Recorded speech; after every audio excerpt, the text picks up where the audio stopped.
Hi, everybody. I want to talk to you about other advanced settings for Zoom today. So let's get started. To find the advanced settings, you go up here to this green little shield in the upper left-hand corner.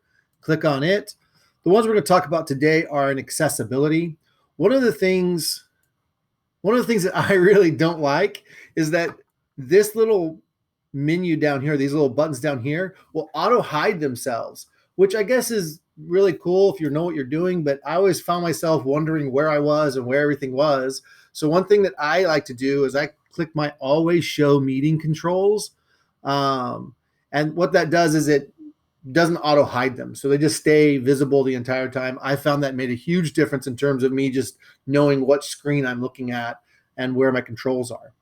You can also change the display size of your chat. So if this chat box over here, the text is just too small for you, you can pop that up to 180% and it just got bigger for you. And you can also change that down to a smaller number too. I can't imagine if you're a teacher of any age why you'd want to have a much smaller text. But so there's that, and you can kind of play around with that. Closed captioning sounds like a really cool thing, but here's how Zoom does closed captioning.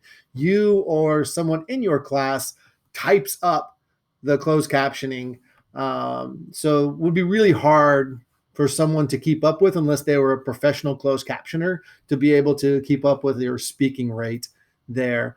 And you can change the font size here. There's also some third-party ones where you purchase and it basically downloads and does that for you. I don't know if we have that potential at all, but that's closed captioning is maybe a little more labor intensive than what we can use unless we do have that third-party stuff.